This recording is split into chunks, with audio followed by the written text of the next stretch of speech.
Unfortunately, we'll have to continue taking casualties till we have a normal situation restored.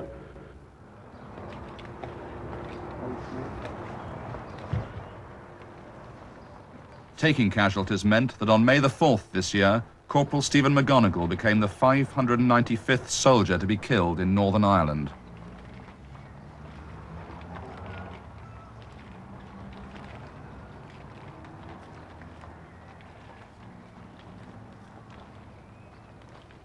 On all sides, there have been 2,756 deaths in 20 years of unending trouble. It was a normal RUC Army patrol going down the Falls Road. It was 9:23, I think, and next minute, didn't feel a thing. Just like stepping in front of a 125, I just, didn't have the strength to take the headset off my head, you know. Just, it happened so quick, it was unbelievable. Just couldn't feel a thing. Full facial head injuries, throat injuries, and minor scarring on the arms as well. Both arms was it as well. I think it was about a fortnight before I had any recollection where he was, and my parents were there, and obviously, you know, you're lying there, and those starts coming back to you slowly, thinking, Christ, you know, where the hell am I, like?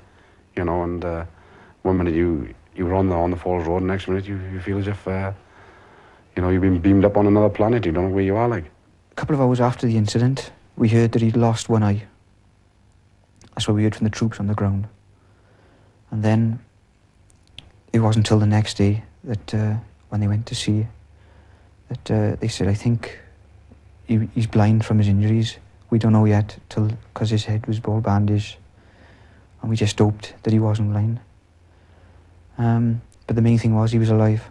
A doctor was called for me, and he just said, you're a very lucky man to be alive, but you're lucky not to come out with any sort of brain damage, you know. But unfortunately, you've lost your sight.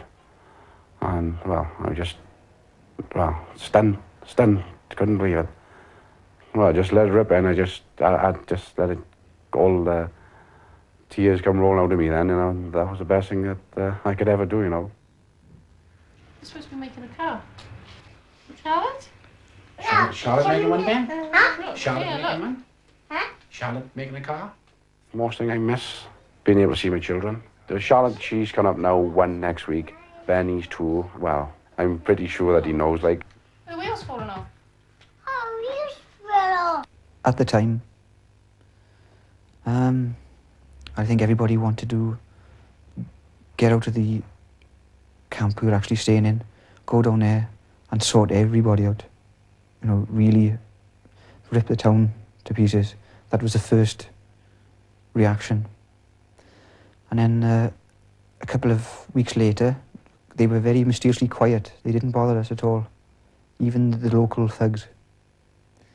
They never said a word. They knew, see, that by our where we were, that we were ready to explode. And people were coming up to me, old gentlemen, women, and I was thought, oh, here we go. And they were saying, sorry about your friend, you know. And I think from that point I thought, well, you know, there is really nice people here.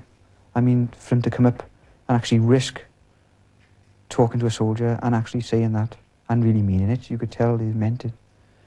That I thought, well, there is hope for this place yet, you know.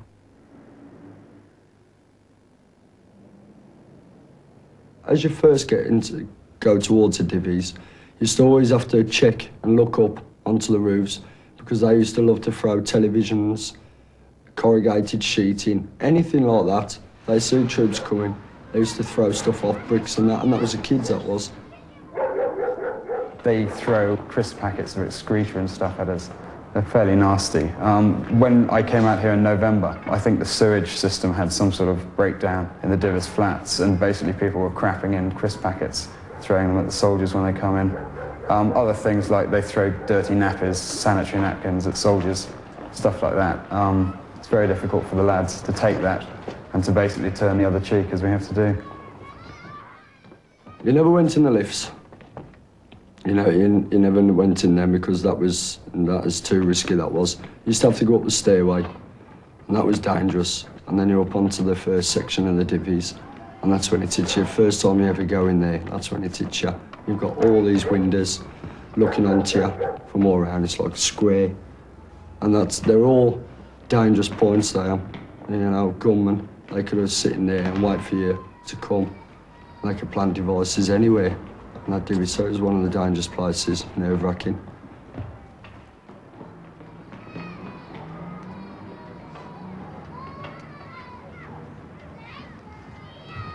Say you are beginning to feel a bit, you know, the hairs on the back of your neck are sticking up about a certain area. Then the way to overcome it, I always find, is by just hard target through that patch. That's where you run, basically. Stop, the other two go through and you go through, or you all just run across a certain area.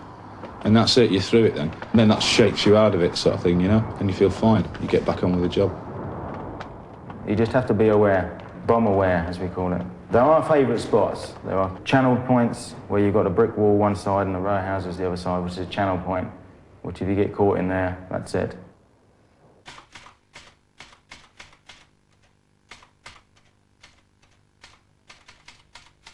It was in such a location in 1971 that Private Richard Jones came under fire. As I run across the crossroad, I got down into a firing position and I just fell backwards. I suddenly dawned on me that something had hit me or something had gone wrong somewhere and that I couldn't move my legs.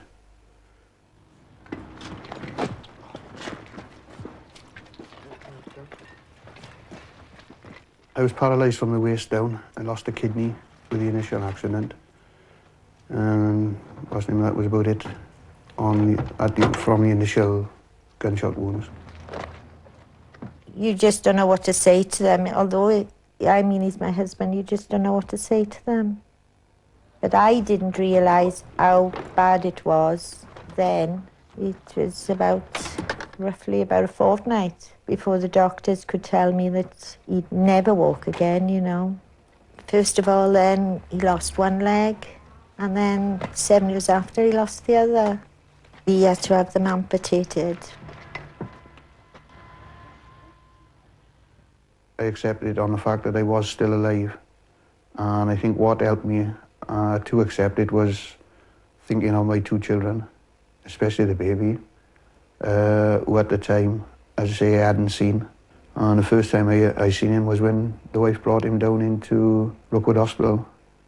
The first thing I done was took him off the wife and held him in my arms in the bed with me.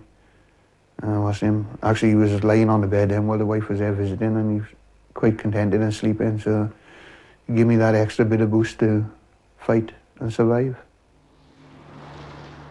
The entire waste of a young man's life, a young man's career, my children not knowing him any other way than in a wheelchair. Other soldiers were killed there. What for is still going on.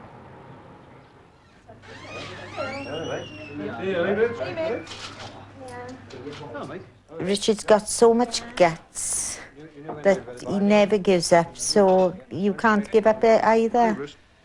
You know, you just got to keep fighting for him because he's fighting for himself.